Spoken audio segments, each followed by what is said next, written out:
Señores, continuamos aquí en su espacio Levántate, Nueva York. Hoy tenemos plato fuerte en el diálogo matutino de este viernes, señores, porque tenemos aquí en el estudio al director de comunicaciones del Ayuntamiento de Santo Domingo Este, aspirante a diputado por la circunscripción número 3, eso es en Santo Domingo Este, también del Frente Amplio. Es un comunicador, integrante del programa El Sol de la Mañana, dirigente del movimiento Marcha Verde. Nos referimos a Jonathan Liriano. Buenos días, bienvenido. Buenos días y muchas gracias por la oportunidad de estar aquí con ustedes. Cuéntanos, ¿qué te trae a Nueva York en esta ocasión, Jonathan? Bueno, tengo la dicha, la suerte de compartir con la comunidad de New York, los dominicanos de acá que han aportado tanto a las transformaciones de nuestro país. Mi primer libro, vienen otros por ahí, pero este es el primero que publico, Marcha Verde, Apuntes para la Historia. Es un libro en el que recojo lo que entiendo fueron los elementos más importantes en los que participé, porque el movimiento era tan grande que nadie podía estar en todas partes y en todo.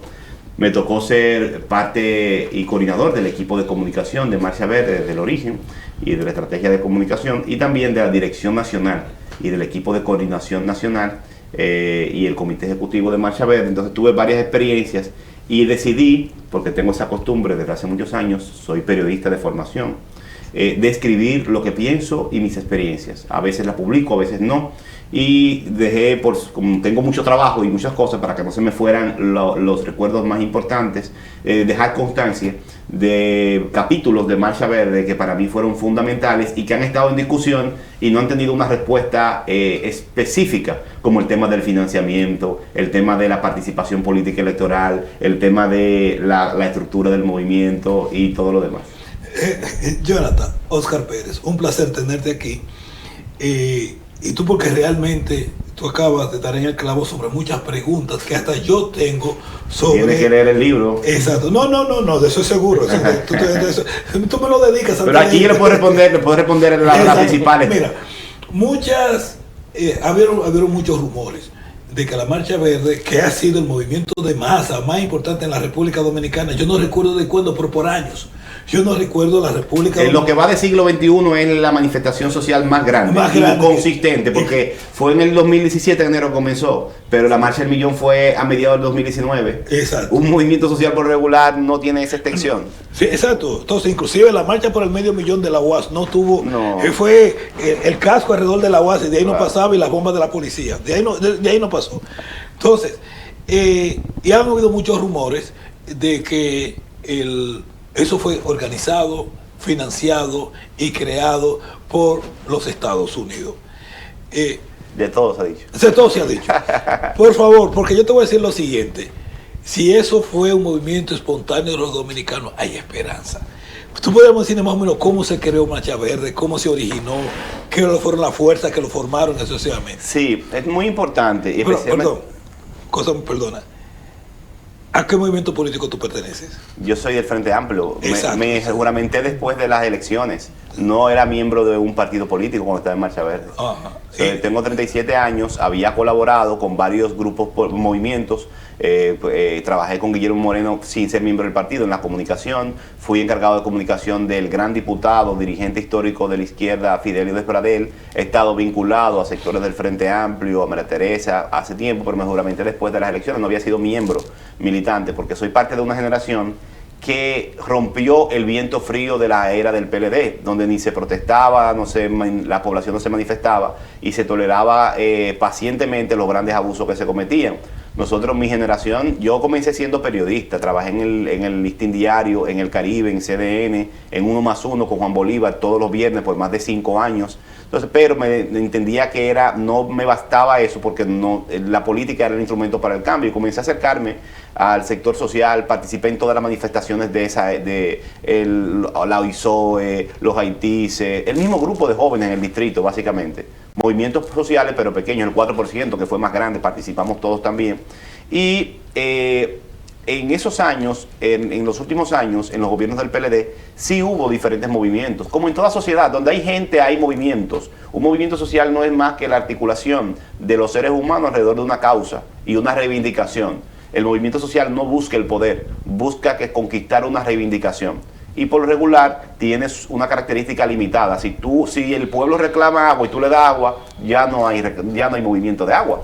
Si van a instalar una cementera ilegal y no va a la cementera, ya no hay movimiento por la cementera. Los movimientos son circunstanciales. Marcha Verde, entonces, ahí voy a la pregunta específica, es una expresión muy fuerte, la más fuerte, a un reclamo y una reivindicación muy larga, el tema de la corrupción y la impunidad. La clase media y los dominicanos en el exterior de manera especial en nuestro país por décadas han estado denunciando el tema de la corrupción, pero no pasaba nada.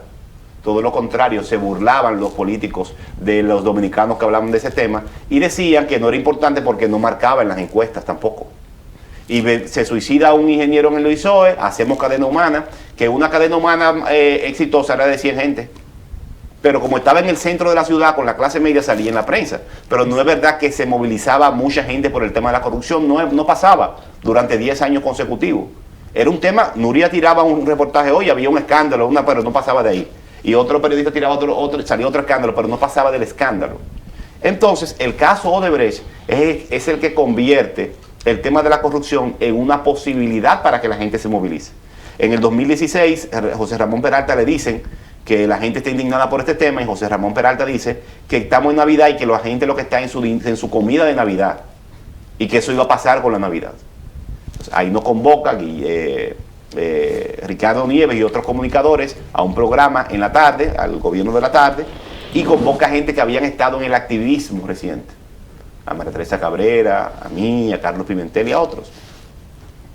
Y nos dicen, vamos a organizar una marcha en diciembre. Y la primera reunión fue un día 3 de enero. Estaba tan motivada la gente que en la cultura dominicana, después del 1 de enero, lo que estamos todavía es resacado todo el mundo. Pero el impacto fue tan grande que el 3 de enero, ese para mí es un dato histórico. Un pueblo que no hace nada prácticamente, que deja todo, el año comienza en febrero prácticamente en nuestro país. El 3 de enero se hizo la primera asamblea en la UAS. ¿Y por qué fue esto? Bueno, porque por primera vez la denuncia de corrupción no venía de las autoridades locales, ni estaba en el sistema de justicia local, que estaba controlado por el PLD, sino que venía de las autoridades de Estados Unidos y la confesión de Odebrecht. Ahí se abría una posibilidad, y lo escribimos, está escrito en un artículo que está en este libro. El caso de Odebrecht abría la posibilidad de que si tú te movilizabas, si tú participabas, iba a haber consecuencias, porque está el monto. Está de la declaración del responsable principal, Odebrecht. Nada más hay que buscar el nombre a quién fue que le dieron el soborno. Y está en la justicia norteamericana. Entonces, eso fue un gran incentivo para que la gente se movilizara, no para que se acabe la corrupción, no invitamos a que porque no es un fin en sí mismo, sino para que se acabara el mal principal de la administración y la cultura política dominicana, la impunidad. Que la ley comience a aplicársele a los de arriba que le hacen mucho daño a la población, igual a como se le aplica a los de abajo. Y por eso la consigna principal de Marcha Verde fue y es el fin de la impunidad. Y creo que es lo que estamos conquistando con este Ministerio Público. Pero tú crees que vemos los casos, el último Calamar, hay 2 personas presas preventivas, hay uno en su casa. ¿Tú crees que esto va a llegar a un juicio de fondo y que finalmente serán sentenciados, encontrados culpables y sentenciados? Y también se dice que no son todos los que están y están todos los que son. Mire, la delincuencia política tiene tanto poder en este país que a pesar de ser descubierta y de ser sometida, es capaz de sembrar dudas hasta en la misma gente que se ha movilizado y que ha conquistado la situación que tenemos ahora. Lo que estamos viviendo es histórico. Cada paso que está ocurriendo con el Ministerio Público es inédito en la historia. Es una conquista que todo el que marchó ya debería sentirse feliz porque transformó la cultura política en el país. Ya está transformada. Por primera vez en la historia nacional, la justicia cuestiona a la familia y lleva a la cárcel a la familia de un expresidente de la República. Y el ministro administrativo de la presidencia, el de la mayor cartera chequera y caja chica del país, está preso. Y todos los casos, contrario a lo que dicen los voceros de la delincuencia política, ninguno de los casos ha caído, porque han querido vender que esos casos han caído. Ninguno está suelto. Los que están en prisión domiciliaria están presos. No es libre. ¿Por qué? Porque contratando a los mejores abogados del país, no han podido desvincularse del caso. porque el proceso que lleva el Ministerio Público es tan rígido que quizás te cambio la medida de coerción, pero no te me va. Jonathan, y no será un canje para la política, de cara al 24, estos presos que tienen ahí. Bueno, es que, mire qué pasa, es verdad, eso incide en la política. Y los militantes políticos, por lo regular, tratamos de buscarle esas excusas. No hay reivindicación social ni cambio que no afecte a la política. Es verdad que eso beneficia al que esté en el gobierno. Es verdad que el que marchó benefició el cambio y al gobierno y a Abinader, el liderazgo de Abinader. Sin eso el PRM no hubiera ganado. No, hay gente que no se lo entiende eso todavía. Pero esa es la consecuencia de un movimiento social. Si alguien te pide, el hijo te pide pan y tú le das pan, tú eres un padre que va a quedar bien con tu hijo. Pero si el hijo te pide pan y tú no le das pan, hay un conflicto en tu casa. Entonces, en los movimientos es lo mismo. Si alguien reclama agua y el gobierno no responde con el agua, se calienta. ¿Y quién se beneficia? El que quiere llegar al gobierno, la oposición. Es normal. Es natural. Claro. O sea, en todos los países del mundo donde existe oposición con opción de poder, todos los errores del gobierno y todos los escándalos se benefician a otros. La delincuencia política ha sido capaz de vender la idea de que la gente tenía que marchar, criticar al PLD, pero al mismo tiempo no beneficiar a ningún otro actor político. No, yo no creo que ese es el problema. Es una cosa el problema es que nosotros tenemos tan baja confianza en nuestra clase política. Ese es el punto. Exacto. Ese es el punto. Entonces, mira el caso particularmente. Nosotros hemos visto, y yo soy un niño comparado, pues yo apenas lo que voy a cumplir son 65 años. Un muchachito. Yo soy un muchachito. Pero durante esos 65 años de mi historia yo he visto muchísimos casos de lucha en contra de la corrupción. Jorge Blanco llega al poder, presidente, el primer presidente latinoamericano que se mete preso por casos de corrupción. ¿En qué paró eso? No, pero como usted no había visto ninguno. Sí, 90 millones de dólares en sobornos reconocidos por la empresa que lo pagó. No, pero si nosotros... Obras sobrevaluadas. Sí, pero por un momento, pero recuérdate el siguiente, que cuando esto pasaba el dólar estaba a la paz. Y es un mundo inflacionario. Tú hablas hoy de 1.000 millones de pesos en República Dominicana, y la gente habla como eso como pájaro. No. Los políticos hablan de miles de millones. La gente común no sabe lo que es 1.000 millones. Exacto, sí. Pero tampoco... un camión, ¿tú sabes lo que usted sacar? Varios camiones de billetes del Banco de Reserva, camiones, patanas de dinero. Jonathan, por un simple mensajero. Señor, no es igual a de Jorge Blanco, de la piña. No. Lo que yo me refiero es lo siguiente: cuando tú hablabas de 1 millón de pesos en el 1982, era todo lo cuarto del mundo. Claro. Entonces, lo que yo me refiero es la impresión que le queda a las personas. Luego estaba el caso de los paticos, de 1.5 mil millones de pesos, obviamente. Han cambiado los números. Y la pregunta, y sigue siendo, una de las cosas que me sorprendió a mí, a lo mejor porque tengo mucho fuera del país, es la enorme cantidad de ministerios y la falla total de todo el sistema fiscalizador del Estado Dominicano. Fue un fracaso del Estado Dominicano. No hubo una sola institución, ni el Congreso, ni la Suprema Corte de Justicia, ni ninguno de los costos fiscalizadores que fueran capaces ni siquiera de denunciar, de decir que esto está pasando. Y la pregunta es la siguiente: hoy nosotros tenemos este caso y nosotros podemos alegar que no, o no, sobre la persecución política, porque nadie está diciendo que los tipos son inocentes. Nadie, ni siquiera el PLD. Lo que se está diciendo es que aquí robamos todos. Y como aquí es una cultura de robo, nos están acusando a nosotros porque el PLD, porque el partido o sea, ¿qué debe hacerse para convencer al dominicano de a pie de que realmente nosotros tenemos una lucha constante en contra de la corrupción y que esto no va a morir cuando saque el PRM y cuando llegue otro partido al poder, se va a hacer lo mismo por en contra de esto, pero que no va a pasar nada? Mire, no hay ninguna garantía de que no sigan casos de corrupción, de que este gobierno no aparezca más escándalo y de que en el otro gobierno no aparezca más escándalo. Eso no hay ninguna garantía. Donde hay seres humanos y más en nuestra cultura política, hay prácticas de corrupción. En nuestro país el Estado, por diferentes razones que las podemos ver en otro programa, el Estado es el mecanismo de ascenso social y de acumulación de muchos sectores, empresariales, políticos, comunitarios y de todo, sin duda. No hay ninguna garantía. Lo único que podemos garantizar es el reclamo permanente a que las cosas se hagan bien y que no haya impunidad, que aunque tú robes y se te conoce y te llevan al tribunal, se te castigue. Ese es el problema histórico de este país, que no había nadie, ni del blanco ni del morado, tiene que haber ejemplos. Porque las sociedades y los sistemas de justicia no se conciben para perseguir todo el delito, porque materialmente no es posible. Hay delitos que se escapan. Exacto. La sociedad y los valores lo que hacen es que dan ejemplo y te dicen lo que está bien y lo que está mal. ¿Qué estaba pasando con nosotros? Que durante más de una década estaba bien ser un delincuente de marca mayor desde la política y no pasaba nada. Entonces los niños, los jóvenes se van educando con ese ejemplo. ¿Qué hace el Ministerio Público? ¿Este es el mejor Ministerio Público? No. ¿Tiene toda la herramienta? Tampoco. ¿El gobierno es un santo? ¿Y los dirigentes de que están en el gobierno son? No. Pero es sano, y es lo que nos conviene, que comencemos a romper la idea de que la ley no se le aplique a alguien denunciado de mover camiones de dinero público para usar en la campaña. Camiones, patanas de dinero público. Entonces esa es la diferencia. La justicia o un equipo que no es perfecto, porque está limitado, que ahorita se enferma uno o un hijo se le va y se sale de eso y se cae todo. Ese me preocupa. No.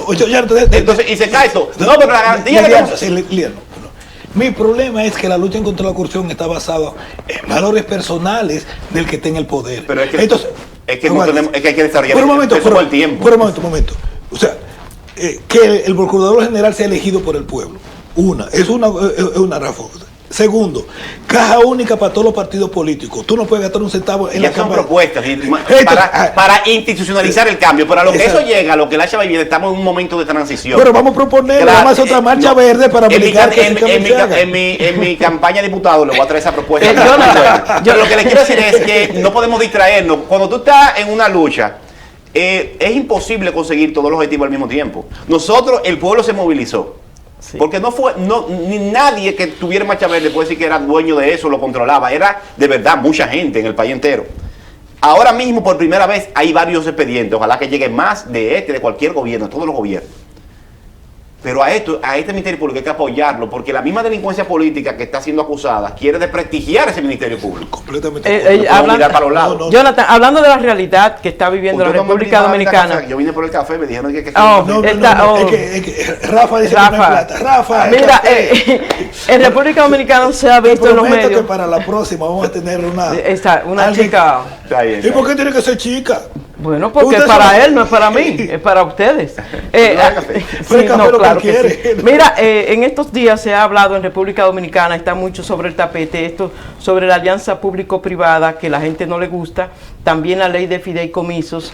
Pregunto, además de preguntar por esos dos temas, ¿está en activo el movimiento de Marcha Verde y qué ha hecho respecto a estos dos temas? Mire, en el 2019, con la Marcha del Millón, se propuso, me tocó ser parte de los promotores de esa idea y de los redactores, un compromiso ciudadano por el fin de la impunidad, para que todos los partidos se comprometieran a asumir la transformación del Ministerio Público Independiente, todas las transformaciones institucionales. Y se aprobó y se anunció en la Marcha del Millón.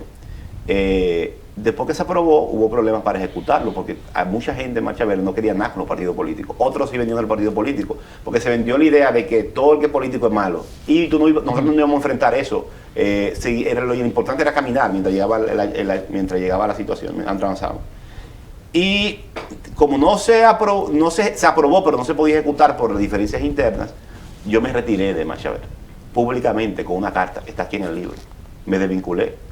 Y con un grupo de jóvenes que estábamos en el movimiento, y desvinculado totalmente hasta con otro color naranja, conformamos el movimiento Bien Común, que es nuestra propuesta política, el bien común, y estamos ahora en el Frente Amplio. Y desde entonces yo no represento, y lo repito 1000 veces, a la Marcha Verde como movimiento. Creo que la Marcha Verde es un movimiento, y hay que explicarle a la sociedad dominicana, a los dominicanos, que los movimientos son eso, movimientos, circunstancias, no son estructuras, no son partidos fijos, no son instituciones. En la sociedad existen ONGs, organizaciones sin fines de lucro, partidos políticos, hay movimientos permanentes y movimientos extensos como el Movimiento Sin Tierra, que es muy famoso, pero el movimiento existe en la medida en que existe la reivindicación, mal o bien hasta con una respuesta media de una reivindicación. El movimiento se puede, porque algunos se conforman, otros no. Ahora estamos en otra etapa, y es la etapa de apoyar lo que reclamamos. Yo reclamé que el Ministerio Público no fuera un cuadro del Comité Central. ¿Cuál es mi trabajo? Apoyar ese Ministerio Público. Ese. Y por eso salí el otro día a la actividad que hacía. Entonces, ahora estamos en otra etapa. Y Marcha Verde, por la necesidad que tiene este país de representación, porque los partidos tradicionales son muy débiles representando al pueblo, hablan de todo, menos los problemas del pueblo. La gente quería que la Marcha Verde curara hasta la gripe y el catarro. Cada vez que había un problema, el tema migratorio, la Marcha Verde no se ha pronunciado. El tema de los dominicanos en el exterior y de los taxes, la Marcha Verde no se ha pronunciado. Porque como los partidos tienen una baja representación y un contenido muy pobre, le asignan a la Marcha Verde todo lo que ellos quisieran que fuera un partido. Pero la Marcha Verde ha sido muy... Pero tú, Jonathan Liriano, ¿cuál es tu posición sobre esa problemática que existe ahora mismo y que la comunidad, los dominicanos no están de acuerdo, la mayoría, en los fideicomisos y en esta relación público-privado que tiene el gobierno? Muy buena pregunta. Mire, ya le voy a hablar de título personal. Tengo dificultades a veces porque hablo como pienso y hablo a una sociedad que debe ser así, que ha sido despolitizada. Lamentablemente, escúcheme bien a los dominicanos del exterior, nuestra sociedad se le ha hecho un daño. Los mismos políticos promueven que la gente decente no entre a la política para quedarse ellos solos controlando el poder, una minoría. Y hablan siempre de los problemas de los políticos, pero la política debe hablar de los problemas de la gente, con claridad. Es una discusión, la política es como una guerra permanente por dirigir a la sociedad, pero con contenido. ¿Qué contenido va a dirigir la sociedad? ¿Cuál visión? Esa es la política. Antes era con pistolas y bombas, la guerra. Ahora es la dirección por el Estado es desde la política. Y mucha gente entiende que todo en la política es mala, que la política no sirve, pero no hay otra cosa. La política controla la sociedad, esa es la realidad. Y si usted no se mete, la va a controlar otra. Se ha vendido la idea de que todo fideicomiso es malo. Todo lo contrario. Yo creo en la gestión pública de calidad y el fortalecimiento del Estado, de la capacidad de dar servicios que garanticen los derechos fundamentales, la salud, la educación, el transporte, el acceso al agua, la educación superior. Creo en eso y eso es lo que promuevo, el bien común, la defensa de las áreas verdes, de los parques, la recreación sana, la cultura. Y debe ser público, totalmente. Hay una ley de alianza pública-privada que existe, que creo que está aprobada anteriormente, sí. Para casos específicos donde no puede, el Estado no tiene los recursos, puede hacer alianzas estratégicas siempre y cuando no le haga daño al interés colectivo. Ahí yo no veo ningún tipo de problema. Hay que ver, es como el cuchillo, dependiendo para que tú lo uses. Hay que estar permanentemente viendo cada caso. Si en Pedernales yo no puedo invertir cientos de miles de millones, bueno, dame como yo hago las condiciones, como se hizo el este entero. El Estado hizo la carretera y los hoteleros hicieron los hoteles. Eso fue una alianza pública-privada, aunque no estuviera firmada. El Estado invirtió una parte y el sector privado invirtió otra. Lo que hay que estar permanentemente para regular cada uno. Los fideicomisos públicos, yo creo que pueden ser herramientas muy efectivas para evitar que el tigueraje político se adueñe de unidades productivas del Estado. Yo tengo una empresa eléctrica, por ejemplo, que controla todas las producciones de energía eléctrica con agua hidráulica en el país. Yo puedo hacer una empresa, que existe la empresa de generación, no recuerdo el nombre, o de transmisión. Pero yo se la voy a dar, eso, va a estar en manos de un ministro que no sabe nada de eso, ni de manejar nada de eso, o que hizo campaña política, o va a estar en manos de un equipo técnico, pero que sea público, que nunca se privatice. Yo creo que hay unidades productivas públicas que deben mantenerse totalmente públicas, pero fuera del control del tigueraje político y de la corrupción, que hay mucho. Hay que buscar un mecanismo para que el tigueraje político no convierta la nómina de un bien público en una base de hacer campaña. Eso me preocupa muchísimo y creo que el fideicomiso público, no el público privado, puede ser útil para eso, siempre y cuando no haya ningún elemento que permita que ese fideicomiso público pase a responder a intereses privados. Dice aquí Jonathan, Club de Alta Costura, buenos días, ¿cuántos dirigentes, pregunta, cuántos dirigentes de la Marcha Verde forman parte del gobierno central? Hay varios, pero muy pocos en comparación con la cantidad de miembros de Marcha Verde. Si buscan en internet, en Google, Marcha Verde, las asambleas, Marcha Verde eran miles de personas en la asamblea. Dice, y millones en la calle, pero no todos eran sacerdotes. Había sacerdotes, pero no todos eran sacerdotes. Habían empresarios, pero no todos eran empresarios. Habían dirigentes políticos. Okay. Varios dirigentes políticos de diferentes partidos, pero no todos eran dirigentes políticos. Había de todo. Una parte que hacemos política no nos da ningún tipo de problema trabajar, como mi caso, con el alcalde que yo apoyé en la campaña. Yo desde 2019 estoy trabajando, yo fui el director de comunicación del senador Antonio Taveras en la campaña, dirigí toda la comunicación del senador de la provincia de Santo Domingo. Trabajé, apoyé a Manuel Jiménez e hice campaña con Manuel Jiménez. Entonces, la delincuencia política entiende que yo, que vengo de trabajar en clubes culturales, fui director de teatro, periodista, trabajé por el 4%, en Marcha Verde, luché en los Haitises, desde que bebo leche desde niño, estoy en la calle, en sectores comunitarios. Entonces, la delincuencia política dice que participé en un movimiento social, trabajé con Fidelio de Pradel, con Guillermo Moreno, pero como participé en Marcha Verde, yo estoy vetado a participar en el gobierno. Ellos sí. Y los hijos de ellos sí, pero yo no. Balsa de delincuentes. Dice Veridania Recio, me interesa ese valioso libro. Lo que no entiendo es por qué no seguimos con la Marcha Verde. Para mí, la fuerza neta del pueblo. Le voy a responder a eso. Una pregunta. Todos los gobiernos han sido sordos a las necesidades de la comunidad en el exterior. ¿Qué es lo que estamos haciendo mal? ¿Por qué a nosotros nadie nos oye? ¿Cuáles son las razones que nosotros, con tanto supuestamente influencia política, económica, a nosotros nadie nos oye? Le voy a responder las dos cosas. El comentario de la señora de la Marcha Verde porque no sigue, y eso es lo mismo, es la misma circunstancia. Un movimiento social es una reivindicación, una organización de los seres humanos alrededor de una causa, como los comunitarios de Nueva York que trabajan por esto, por entrar gente al security, y el transporte, lo que sea. Un partido político es una organización de seres humanos que busca dirigir la sociedad hacia un rumbo específico, para uno o para otro. Algunos son de izquierda, de derecha, algunos son conservadores y no. Bien, como aquí, como lo azul y lo rojo. La política es la organización ideal para abordar todos los temas. Si no organizamos políticamente un partido, una estructura, si no nos organizamos políticamente, nos va a seguir dirigiendo el mismo grupito. La clave para que un pueblo responda es organizarse. Nosotros nos organizamos en Marcha Verde y hay respuesta, porque el que quería llegar al gobierno en ese tiempo el PRM, como lo hizo Danilo con el 4%, asumió la causa de la Marcha Verde. Danilo asumió la causa del 4% y le fue muy bien. Luis asumió la causa de la Marcha Verde y el Ministerio Público y le ha ido muy bien. Pero entonces ellos controlan y dirigen todo porque están organizados para hacer política, no movimiento social. Entonces lo que necesitamos para darle respuesta a ese y a cualquier reclamo es organizarnos políticamente. Si no entramos a la política, si no nos organizamos, nos van a seguir dirigiendo otros. Y vamos a estar saltando en todas las causas. Hoy estoy con la Marcha Verde y está bien. Mañana por la defensa de las mascotas y está bien. Pero tenemos que saber que hay que combinar eso con la organización política. Si la diáspora quiere, desde mi punto de vista, tener mayor peso en la dirección del Estado y la sociedad, tiene que buscar la manera de estar organizada y tener fuerza para imponerse. Porque la política no es con buenas intenciones, es con fuerza y con poder. La razón de la política es el que tiene fuerza. Jonathan, queremos agradecerte inmensamente que hayas participado hoy con nosotros. También saludar a Fausto Chavarría y a Germán Ramírez, nuestros amigos que están aquí hoy en el estudio.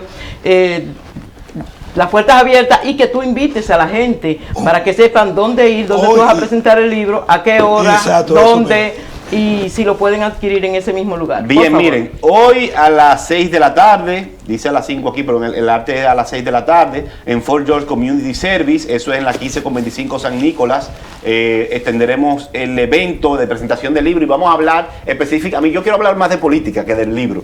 Es un libro que hemos impreso con colaboración de algunos... ¿Puedes darme la dirección de nuevo? Se la paso, eso es Fort George Community Service, en la 1525 San Nicolás, a las 6 de la tarde. A las 6 de la tarde. Todos ahí están convocados. Ahí estaremos, están convocados y vamos a hablar de todos los temas que la gente quiera conversar. Haré una breve presentación. Es un libro que vendo de manera directa allá en la librería Cuesta y de manera directa, que me quedan pocos ejemplares. No lo vendo al Estado. No está en Amazon. Ni está financiado por el Estado. ¿Ni está en Amazon? Está en Amazon la versión digital, sí. Ah, bueno, pues entonces, señores, gracias, Jonathan. Sí, y con vamos a estar con Germán allá también. Con Germán Ramírez. Con Germán Ramírez y con Fausto y con todo el equipo del Frente Amplio también que me está apoyando en este evento. Y Marlon también, Guzmán. Muchísimas gracias, Jonathan. Y con esto nos vamos, señores, a un reportaje especial con nuestro colega Ramón Mercedes.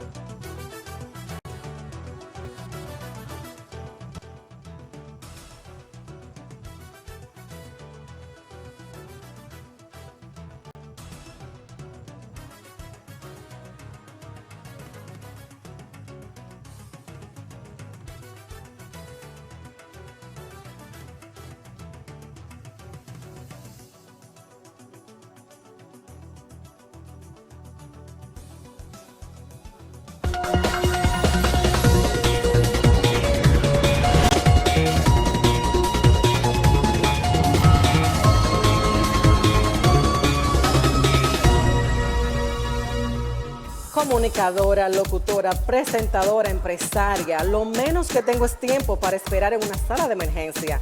En caso de chequeo general, rayos X, fracturas y ahora con servicio de cardiología, el Centro de Urgencia Médica de la 181 y Audubon, Alto Manhattan, es mi única opción.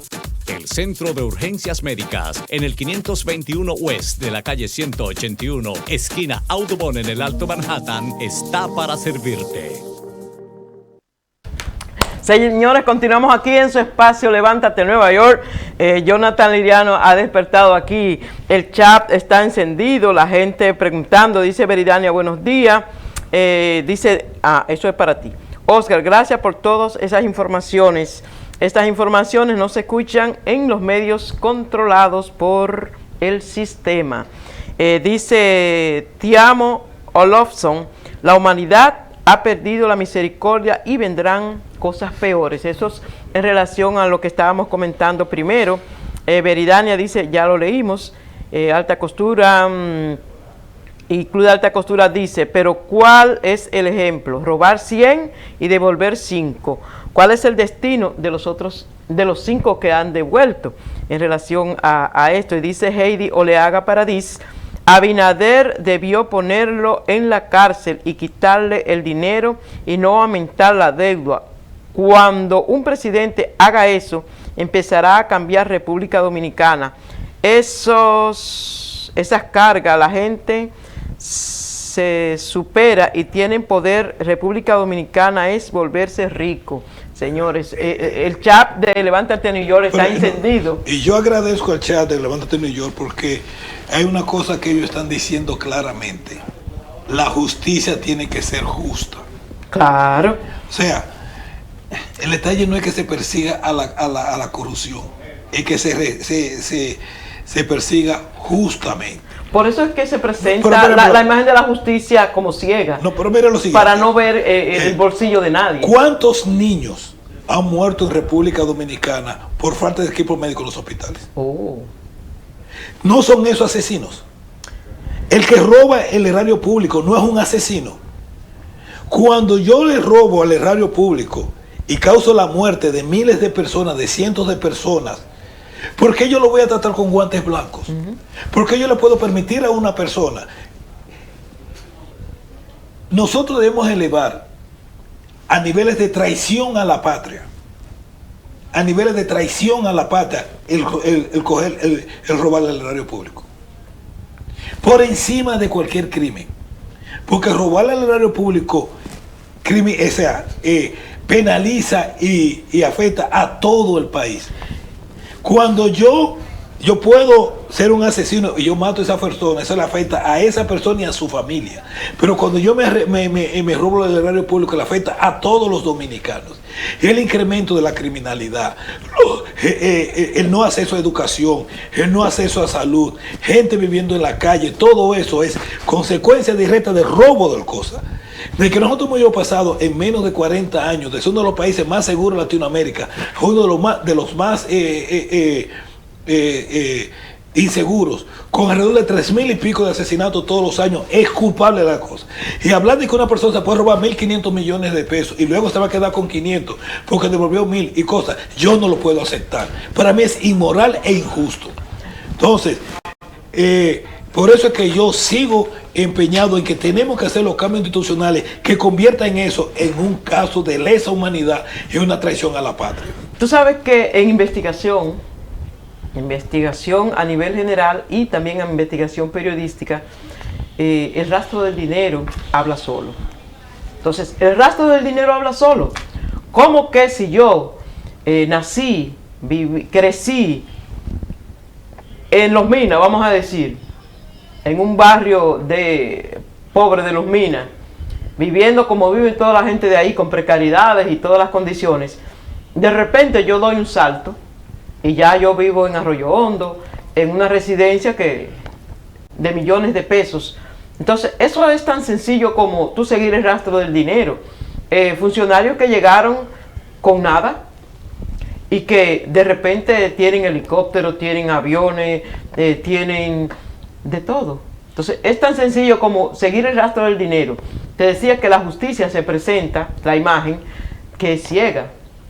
Tiene una venda para no ver los bolsillos de nadie, ni si tú eres moreno, si tú eres blanco, si tú eres esto, sino que todo el que comete un acto delictivo, un robo, lo que sea, la justicia debe ser imparcial y juzgarlo por los hechos, no porque tú eres Oscar y tú eres un funcionario y tú tienes millones.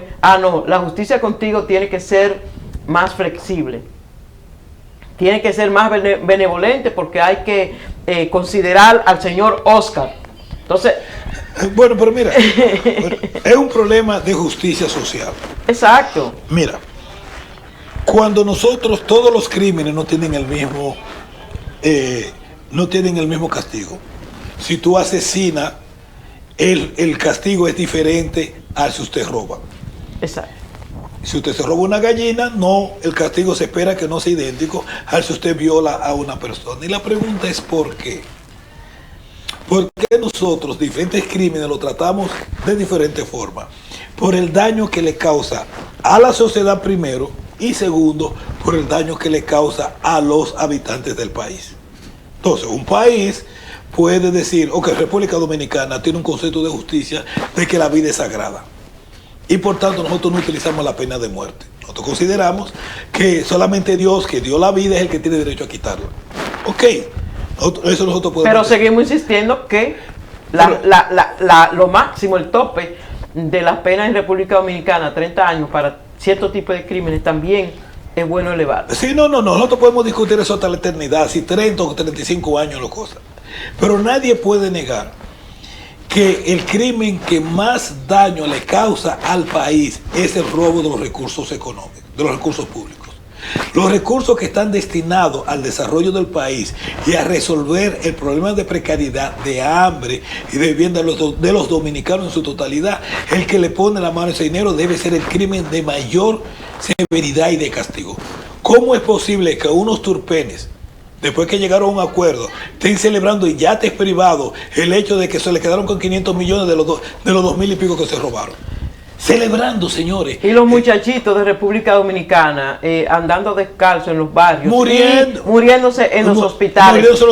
Mira, a mí me da tanta impotencia cuando yo veo que una persona tiene un problema grave de salud y tiene que ir a un medio de comunicación a apelar a la sensibilidad de la gente para que aporte para resolver un problema que se resuelve con ¿cuánto? Hasta con 20,000 pesos, señores. Es que están empujando ese pueblo a la violencia. Es empujando ese pueblo a la violencia. Entonces, eso es lastimoso. Tú vas a los hospitales públicos y no encuentras de nada. Yo tengo una amiga que trabaja en un hospital de la República Dominicana en el área de radiografías y eso.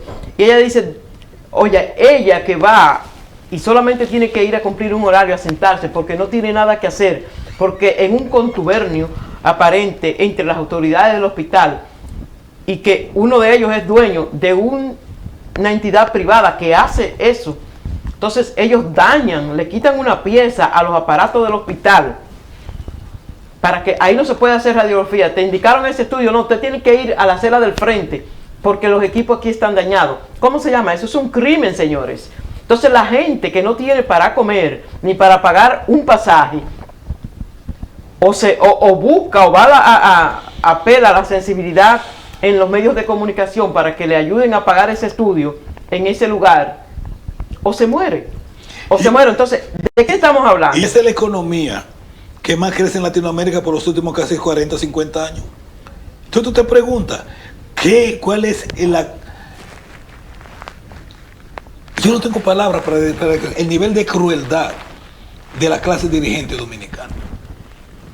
Señores, 12 niños murieron por falta de incubadora. ¿Cuántas incubadoras hubieran comprado con esos 22,000 millones de pesos? ¿Cuántas camas? ¿Cuántas personas mueren todos los días en República Dominicana por falta de acceso a salud? ¿Cuántas? O sea, bueno, vamos a cambiar de tema. Mira, dice el Club de Alta Costura, pero usted se imagina sacar 1,000 millones en 24 horas y morir 19 niños por falta de oxígeno. Señores, con esto nos vamos a las internacionales y regresamos en breve. El presidente brasileño Luis Ignacio Lula da Silva criticó el uso preponderante del dólar en el comercio global y acusó al Fondo Monetario Internacional de asfixiar economías como la de Argentina en el primer día de su viaje a China. Una ciudad de Taiwán realizó ayer distintos simulacros de preparación ante catástrofe, que incluyen supuestos ataques con misiles, explosiones de armas químicas y un atentado en una estación del metro, como parte de un programa que tendrá lugar en todo el territorio hasta julio.